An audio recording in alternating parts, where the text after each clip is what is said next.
Welcome to Joy Connection, a time where we connect in conversation to connect you with joy. We'll be right back.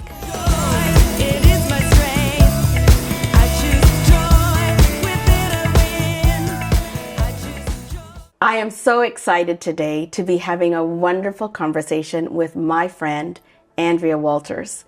Andrea and I, our lives just intersect in so many different spaces and places. She is an educator. She is a woman of God. She is a woman of charity. She is a woman who has overcome so many things. We have so many familiar stories in our lives. We've done education things together. We've done ministry things together. We've done personal interest things together. We are part of many different groups because, yes, our friendship circles connect and overlap. And so today, I am just so pleased that we will be having a conversation with Andrea Walters. Like I said, educator, advocate, and she is also a woman who helps other people heal. And she is getting certification in helping you heal using breath. And so I just call her like a health and personal wellness instructor in very different ways, because she helps us move to get better, breathe to get better, conversate to get better. In fact, she's now started a new lifestyle ministry, I would say, that is called Unstuck.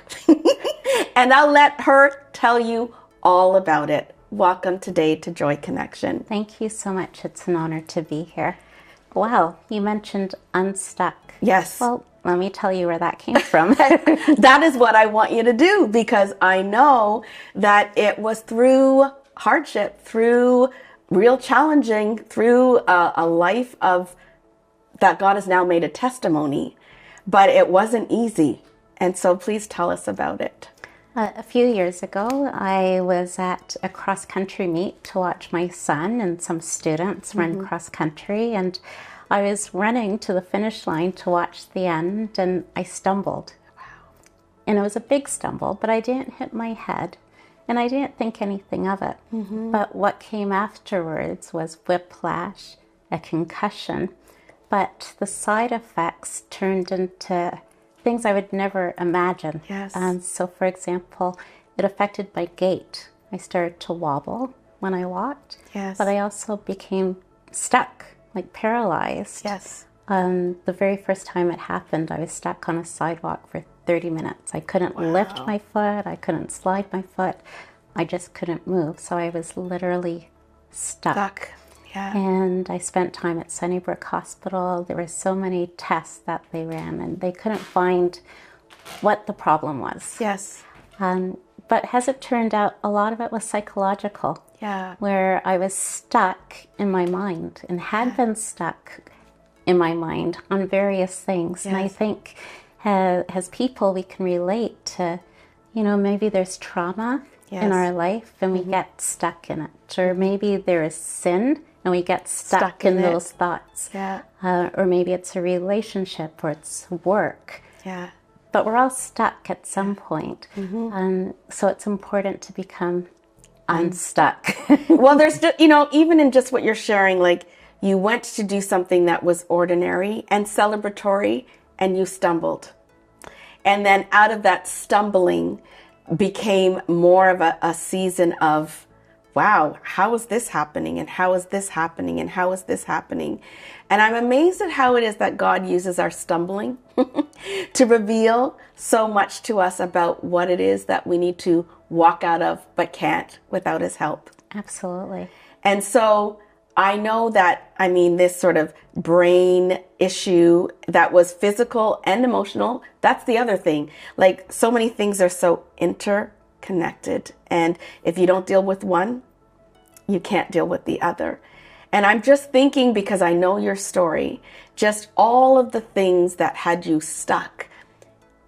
I need to tell our viewers that you see this face, you see here in this smile, no matter what it is that's going on in Andrea's life, you see this smile and you see this joy that comes out of her. And it's quite amazing when you think, but I know what you're going through. And yet there's this. Tell me how it is that the joy of the Lord helped you through when you were stuck for half an hour, when it was that you couldn't move, all of a sudden, when it was that this actually took years. Mm-hmm. This was not something that turned over overnight. How did the joy of the Lord, not just that smile on your face, help you through it? I'm not going to say it was easy, because it wasn't. It was life-changing and life-altering. Yeah. I had lost all my independence. Yeah. So, for example, I couldn't cook, I couldn't drive, I couldn't even walk. Yeah. And I remember thinking, I just want to walk again. But there was also a period of loneliness where my family would all go to church. And I'd be alone in the house. But I still played worship music. Yeah. And the song that came on was, "You're Not Alone. Yeah. I Am Not Alone." Yeah. And that carried me through the difficulties, because it's not a coincidence that that particular song came on at that time. Yeah. And I always think that our worship needs to be louder than anything internally that's going on. Yes. Because it makes a difference. Yes. Anytime you're going through anything, turn on your worship music. Or worship yourself. Or worship Our yourself. worship needs to be louder. Digging deep. Absolutely. When it is that we're empty, to give the Lord a sacrifice of praise and a worship that we don't necessarily feel, but we know we need to roar, right? Absolutely. And there was a time when, so I wasn't working, and work had been my life, my identity, being a principal, an educator, and being a parent. Yes. And when you can't really parent because you're stuck in the house, you can't take your children to their events. Yes. A part of you felt as if it was Failed. missing and that you had failed. Yeah. But then I had to shift the mindset and think, this is a test, a temporary test, and that eventually I'll have a testimony. Yeah. And it's through that test that I'm even here with you today. And you do have a testimony. And you do. Absolutely. Yeah. And when we talk about trauma, everybody goes through something in their life, and we choose whether or not we want to let it defeat us, Yes. or if we're going to rise up from it, Yes. and find the joy in the simplest little things. The simplest little things. Like what? If you were going to tell somebody who's going through trauma right now, or right now, it's not easy, it's dark in their life, what are those simple things that you would say to them, but you can find joy here? Because sometimes people say, no, I can't. They don't believe. So how do you help them do that? So I've gotten to the point where just waking up, I'm grateful. Thank you. Thank you. Gratitude. Absolutely, an attitude of gratitude. Yeah. Because there are many people who do not wake up. So the simple fact that I woke up this morning means that there's hope. Yes. Because a lot of people don't. Yeah. What are some other things? Like, I know that you've always been a grateful person, but I know that it's not just that. So what would you say are those things that were non-negotiables for you, that you're like, this is either what I'm going to do or this is what I'm going to have in order to go through this season, because I don't know when this season is going to end. Right. I found one of the things is giving back. Yes. Because there are so many people worse off. Yeah. And at the time, I could have felt sorry for myself. Yeah.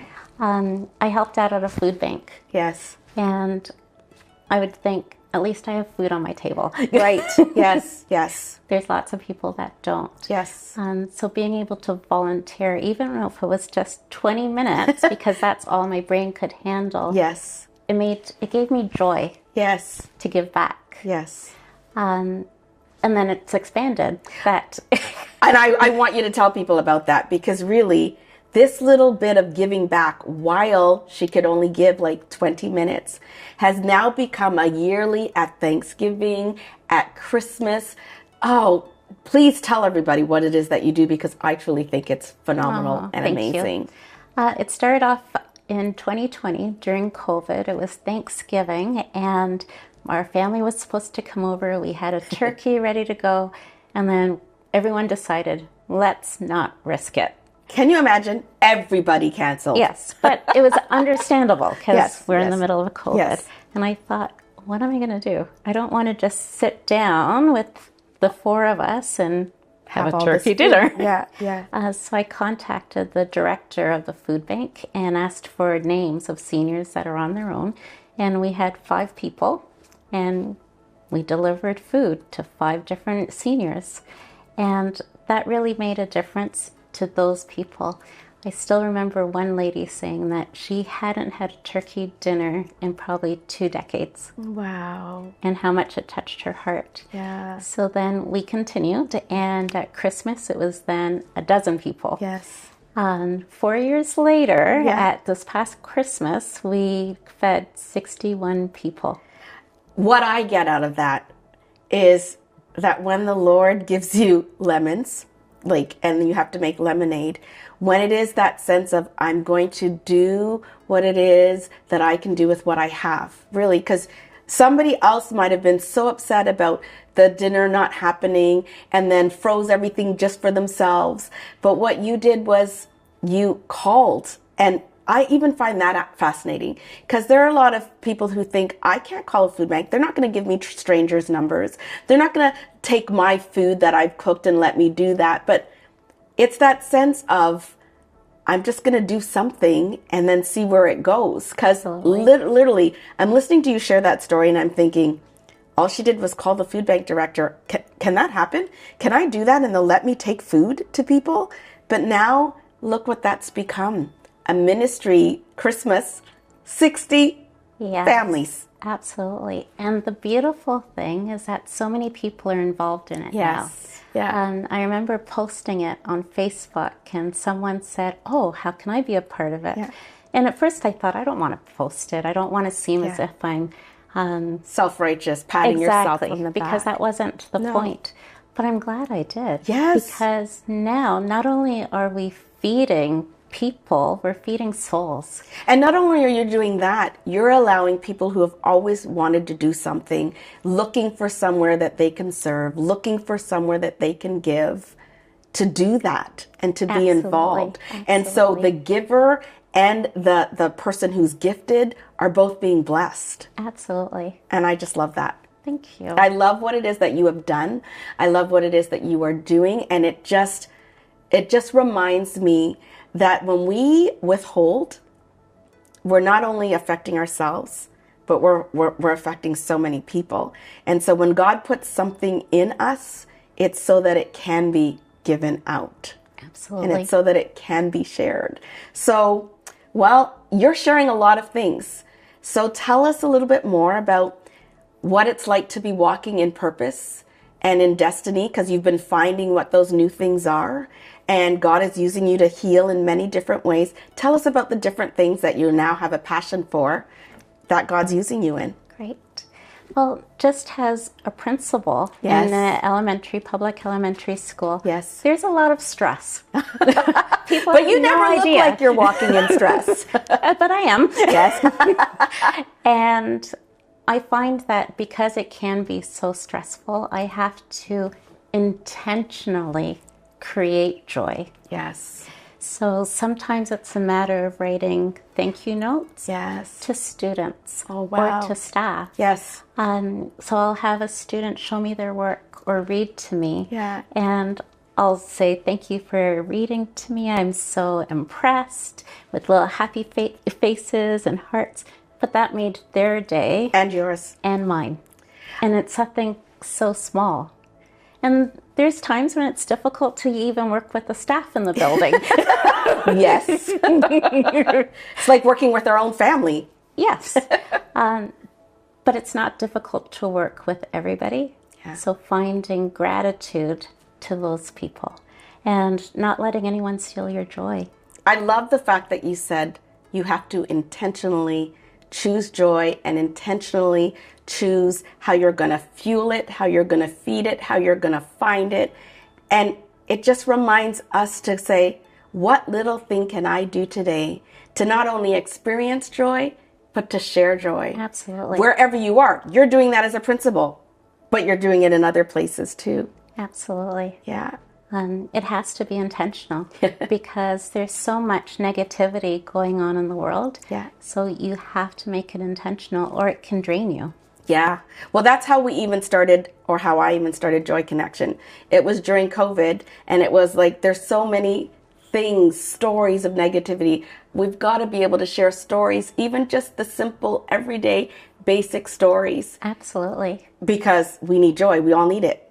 The joy of the Lord is our strength. So we all need to be able to go through this hard life, the hard days, the hard months, the hard weeks, the hard people and relationships with strength. And the only way to do it is with joy. Absolutely. So you're doing it in education. Where else are you doing it? Good question.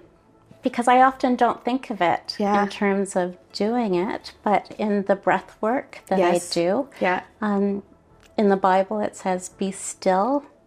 So encouraging people, whether it's students or grown-ups or friends, just to be still and to rejoice and to breathe. There's so much healing in the Yes. breath. Yeah. People often look for outside sources, but there's a lot of strength just within. Yeah. Whether it's putting your hand on your heart and just feeling the heartbeat. Yeah. Because as I said, if there's hope, if there's breath, there's hope. So if your heart's beating, there's joy in that. To be found. Exactly. Yeah, and the Lord gives it to us. And I know that, like you told your story of the feeding, you're doing it in that. What are you looking forward to? I mean, what is the hope that is feeding your joy right now as you see God moving you into new things and new experiences? The wonderful thing about being an educator is that you can show God's love without saying it, just by your actions. Yeah. The joy that you show, the gratitude, the understanding, the empathy. Yeah. Going through what I went through has opened me to so many different aspects of people's lives. Yeah. You know, whether it's trauma from loss, trauma for whatever reason, just being more empathetic and sharing my story. And, you know, there's students that come back and say that I've changed their trajectory. Yes. And there's nothing more powerful than that. Yeah, I think that that's amazing, that when you know that just by living each and every day the best that you can is making a difference in somebody else's life, and for students to come back and say, you've changed the trajectory of my life, is an amazing thing. And one of the things that I didn't mention that you also do, like I did say, you give back. I know that you are part of serving the Olive Branch of Hope, and that's also another intersection for our lives. And so, like I said, we wear many hats, right? The educator, the breath work and trauma, the mother, the friend, the volunteer work. You know, you never know what it is that you're doing, but I don't know how you do everything that you do. So please tell us how it is that you find time to even do volunteer work, or find time to find causes that really mean a whole lot to you, and that gives you joy even in doing that. I think you made a key point. It's things that are purposeful for me. My sister unfortunately passed many years ago, and I felt at the time that there was nothing that I could do. Yeah. But volunteering with the Olive Branch of Hope, it's my way of giving back. Yeah. And it's my way of letting my sister's legacy live on. Yeah. And giving hope to other people. And one thing that I found is that as Christians, we'll pray. Yeah. And sometimes our prayers are answered differently. Sir. Yes. Right? I know you're getting done. You're like, we can pray, and then what? So we have just about, 15 seconds where I'd like you to just share with people one thing that you would like to leave as your message for them. That one thing is to be unstuck.